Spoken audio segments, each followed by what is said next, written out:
Yeah.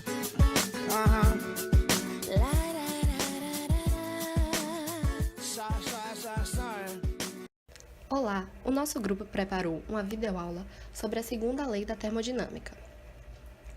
Nossa equipe é composta por Crislane, Lara e Monique. Vamos abordar os seguintes tópicos: o enunciado da segunda lei da termodinâmica, exemplos introdutórios, entropia, explicando a segunda lei, ciclo de Carnot, gráfico do ciclo de Carnot, máquina térmica e considerações. A termodinâmica é uma área da física que estuda as transferências de energia. Busca compreender as relações entre calor, energia e trabalho, analisando as quantidades de calor trocadas, os trabalhos realizados em um processo físico. Ou seja, ela estuda como a variação da temperatura, da pressão e do volume interferem nos sistemas físicos. Como será explicado, não é possível transformar a energia sem perda. Logo, nunca terá eficiência de 100%. Em uma roda d'água, por exemplo, que aparece na imagem, onde tem um fluxo de energia, a energia do braço que movimenta a roda tem uma energia potencial gravitacional, que é associada à diferença de altura. A água, quando cair, irá movimentar a roda. Com esse movimento, irá gerar um trabalho no eixo que poderá ser usado para outros equipamentos, um moinho, por exemplo, como era antigamente. Já na parte mais baixa, estará a água num estado de energia menor, já que essa água já perdeu a energia potencial da altura. Logo, terá sempre perda associada. Uma roda de madeira, por exemplo, terá bastante perda de energia por atrito e com isso irá diminuir a velocidade de rotação da roda. Logo, todo o trabalho também gera perda de energia. Todos os processos naturais ocorrem em apenas um sentido. Esses processos nunca, de maneira natural, ocorrerão no sentido ao contrário. Se você pinga tinta em um copo com água, as moléculas de tinta serão eventualmente espalhadas uniformemente em todo o volume da água. As moléculas nunca, por conta própria, podem se agrupar na forma da gota original. Esses processos que ocorrem espontaneamente em apenas um sentido são chamados de processos irreversíveis, o que significa que, uma vez iniciados, continuam até terminar. De forma mais precisa, não é possível revertê-los através de pequenas alterações do ambiente em que ocorre. Todos os processos naturais, em essência, são irreversíveis. Não é a energia do sistema que controla o sentido dos processos irreversíveis. É outra propriedade que será introduzida neste vídeo, a entropia do sistema. Logo, se um processo irreversível ocorre em um sistema fechado, a entropia desse sistema sempre aumenta, ela nunca decresce. Entropia é diferente da energia na medida em que não obedece a uma lei de conservação. Não importa por qual tipo de mudança um sistema fechado passe, sua energia permanecerá constante. Comparando este conceito ao cotidiano, podemos pensar que uma pessoa, ao iniciar uma atividade, tem os seus objetos organizados. À medida que vai se utilizando os objetos e desenvolvendo as atividades, eles tendem a ficar cada vez mais desorganizados. Voltando ao conceito das partículas, como sabemos, ao sofrerem mudança de temperatura, os corpos alteram o estado de agitação de suas moléculas. Então, ao considerarmos que essa agitação como a desordem do sistema, podemos concluir que, quando o sistema recebe calor, Q maior do que zero, a sua entropia aumenta. Quando o sistema cede calor, Q menor do que zero, sua entropia diminui. Se o sistema não troca calor, Q é igual a zero, sua entropia permanece constante. A variação de entropia, ΔS, que ocorre quando o sistema fechado muda de um estado inicial bem definido para outro, igualmente bem definido, através de um processo que pode ser descrito como reversível. Em um processo reversível, ocorre uma pequena modificação no sistema e no ambiente em volta. Revertendo-se esta mudança, tanto o sistema quanto o ambiente retornam às condições originais. Por exemplo, quando há transferência de um calor do bloco mais quente para o mais frio, como na primeira imagem ilustrada. Este é um processo irreversível, Não é possível reverter-se nenhum passo do procedimento que fizesse o fluxo de calor retornar em sentido inverso e restituísse em ambos os blocos as temperaturas originais.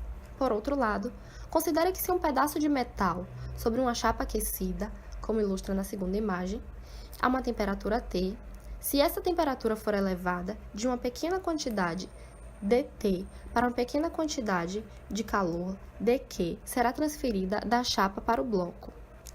Se então a temperatura da chapa for reduzida em dT, uma quantidade de calor dQ igual à anterior será transferida do bloco para a chapa. O bloco e a chapa serão restituídos às condições originais. O calor, deste modo, é transferido através de um processo reversível. Em um processo genuinamente reversível, não haveria perdas de energia devidas à turbulência, ao atrito ou a outros efeitos dissipativos. O processo reversível é claramente uma abstração, uma vez que todos os processos naturais resulta alguma forma de perda de energia. Nas equações para o processo reversível, dQ é o incremento de energia térmica que é transferida do sistema fechado ou para ele a temperatura T em Kelvin, e a temperatura é calculada a partir de um estado inicial I do sistema até um estado final F.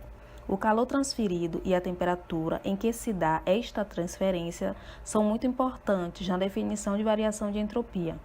Se o processo é isotérmico, então a transferência de calor ocorre a temperatura constante T, e deste modo fica reduzida a fórmula ΔS é igual a Q sobre T, que é reversível isotermal. Vamos ao exemplo 1. Um recipiente com isolamento e contendo 1,8 kg de água é colocado sobre uma placa de aquecimento, estando a água e a placa inicialmente a 20 graus Celsius. A temperatura da placa é elevada muito lentamente até atingir 100 graus Celsius. Quando a água começa a ferver, qual a variação da entropia da água durante o processo descrito? Para resolver esse problema, temos que a água e a placa de aquecimento, elas estão essencialmente em equilíbrio térmico em todos os instantes, de forma que o processo é reversível, ou seja, se a gente reduzir a temperatura da placa de aquecimento ligeiramente em qualquer etapa do processo, seria possível deter o aquecimento da água e reduzir a sua temperatura. A água foi escolhida sozinha como sistema e como o processo é reversível, pode-se empregar que ΔS é igual à integral de dQ sobre T. E assim vamos obter a variação da entropia. Vamos utilizar a fórmula dQ é igual a mc dt para substituir no valor da integral. Substituindo todos os valores dados na questão, a variação de entropia da água é de 1820 Joule por Kelvin. Variação de entropia para processos irreversíveis. Todos os processos reais encontrados envolvem turbulência ou atrito, ou ainda, de algum modo, aspecto que os torna essencialmente irreversíveis. Uma pedra de massa ms igual a 1,5 kg cai verticalmente de uma altura de 2,5 metros em uma tina contendo uma massa de 4,5 kg de água, conforme indicado na imagem 5. A temperatura inicial da água e da pedra é de 300 kelvins. Letra A. Qual a elevação da temperatura ΔT do sistema água mais pedra? Letra B. Qual a variação na entropia ΔS deste sistema? Na questão são dados o calor específico da água e o calor específico da pedra. Bom, na letra A ele está pedindo qual a elevação da temperatura do sistema água mais pedra. Para isso, a gente vai calcular primeiro o calor, que é igual a massa da pedra vezes a gravidade vezes a altura, e substituir na fórmula da variação da temperatura, como mostra na imagem ilustrada. Na letra B, ele pede a variação de entropia do sistema. A variação de entropia é ΔS é igual a Q sobre T para um processo reversível. Substituindo os valores, vamos ter que a variação de entropia é 0,37 Joule por Kelvin. Como o valor é positivo, significa que há um aumento de entropia. Explicando a segunda lei. O primeiro é o enunciado de Clausius, que diz: o calor não pode fluir de maneira espontânea de um corpo de temperatura menor para outro corpo de temperatura mais alta. O segundo é o enunciado de Kelvin-Planck, que afirma: é impossível a construção de uma máquina que, operando em um ciclo termodinâmico, converta toda a quantidade de calor recebido em trabalho. Ou seja, é impossível ter uma máquina com 100% de rendimento. Sempre haverá calor perdido no sistema. Quando ocorrem mudanças em um sistema fechado, sua entropia nunca diminui. Ela pode crescer para processos irreversíveis ou ser constante para processos reversíveis. ΔS maior do que zero. Por que ΔS maior do que zero? O sinal maior se aplica aos processos irreversíveis e o igual aos reversíveis. Jamais foram encontradas exceções à segunda lei da termodinâmica. Embora a entropia possa diminuir parcialmente para um sistema fechado, haverá sempre um aumento igual ou superior em uma outra parte do mesmo sistema, que impedirá a entropia total de diminuir. Exemplo 1. Numa turbina, o vapor de água é admitido a 800 Kelvin e é expulso a 400 Kelvin. Se o rendimento real dessa turbina é de 80% do seu rendimento ideal ou limite, fornecendo-se 100 kJ de calor, a turbina poderá realizar um trabalho igual a... Bom, para resolver essa questão, a gente vai ter que calcular o rendimento real da máquina. O rendimento real, segundo foi fornecido no enunciado da questão, é de 80% do ideal. O rendimento ideal vai ser igual a 1 menos TF sobre TQ, que resulta em 1 sobre 2. Como o rendimento real é 80% do ideal, o rendimento real é 40%. Se foi fornecido 100 kJ de calor à turbina, 40% de 100 é igual a 40 kJ. A resposta, letra C. Uma máquina de Carnot. A máquina de Carnot é uma máquina ideal que utiliza calor para realizar um trabalho. Nela, há um gás sobre o qual se exerce um processo cíclico de expansão e contração de duas temperaturas. Essa máquina é conhecida como máquina ideal ou máquina de Carnot. Na imagem ilustrada, as duas pontas da seta no laço central sugerem a substância de trabalho operando ao longo de um ciclo. O calor QA é transferido da fonte de temperatura mais elevada, TA, para a substância de trabalho. O calor QB é transferido da substância de trabalho para a fonte de baixa temperatura, TB. O trabalho, W, é realizado pela máquina, na realidade pela substância de trabalho, sobre algum objeto do ambiente. Uma das primeiras máquinas térmicas foi a fornalha. Ela acontece do seguinte modo: a transferência de energia. O fluido de trabalho, que é a água, será aquecido até passar ao estado gasoso. Então, o mesmo será transferido a um sistema de pistão, a máquina térmica.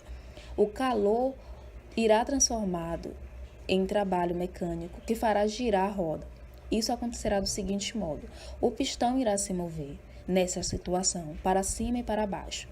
Há também válvulas que irão controlar o fluxo.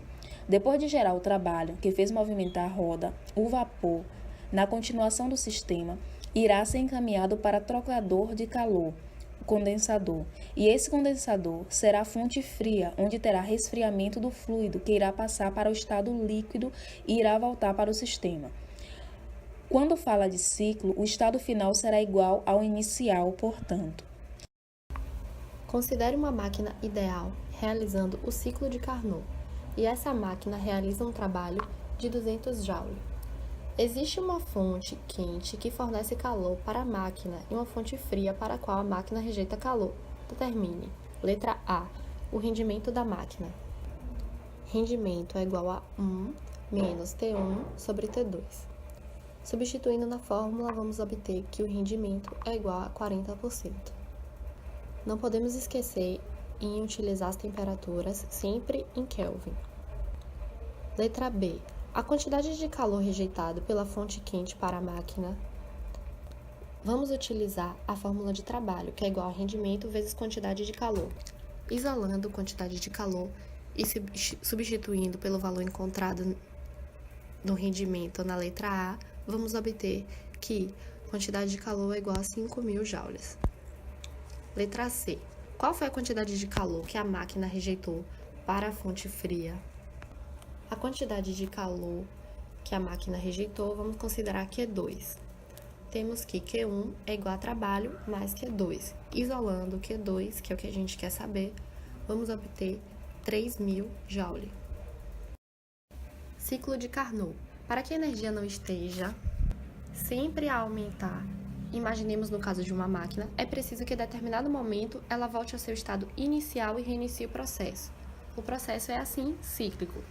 O ciclo em sentido horário absorve calor. É o caso dos motores. O ciclo em sentido anti-horário perde calor. É o caso dos refrigeradores. A seguir, vamos ver um gráfico do ciclo de Carnot. Neste gráfico, podemos ver como ocorre o ciclo de Carnot. Para melhor ilustrar, vamos apresentar o gráfico seguinte. Nesse gráfico, podemos perceber que há uma expansão isotérmica reversível. O sistema recebe uma quantidade de calor da fonte de aquecimento que ocorre de L para M. Já de M para N, uma expansão adiabática reversível é o que ocorre. Então, o sistema não troca calor com as fontes térmicas. De N para O, uma compressão isotérmica reversível é o que ocorre nesse processo. Logo, o sistema cede calor para a fonte de resfriamento. Já de O para L, uma fonte de compressão adiabática reversível. Portanto, o sistema não troca calor com uma fonte térmica. Assim, o rendimento de uma máquina de Carnot o rendimento é igual a 1 menos, como foi exemplificado na questão anterior, Q2 sobre Q1, ou Q2 e Q1 que equivale a T2 sobre T1, sendo T2 temperatura absoluta da fonte de resfriamento e T1 temperatura absoluta da fonte de aquecimento. Com isto, se conclui que para que haja 100% de rendimento, todo o calor vindo da fonte de aquecimento deverá ser transformado em trabalho, pois a temperatura absoluta da fonte de resfriamento deverá ser 0 Kelvin. A busca da máquina perfeita. Os inventores continuam tentando aprimorar o rendimento das máquinas, reduzindo a energia QB, que é desperdiçada durante o ciclo. Não é possível, com nenhuma série de processos, retirar-se calor de uma fonte térmica e transformá-lo completamente em trabalho. Em resumo, não existe máquinas perfeitas. Considerações. O calor flui espontaneamente de um corpo quente para um corpo frio. Fazendo a comparação entre a primeira e a segunda lei da termodinâmica, podemos dizer que enquanto a primeira lei da termodinâmica estabelece a conservação da energia em qualquer transformação, a segunda lei estabelece condições para que as transformações termodinâmicas possam ocorrer. Yeah.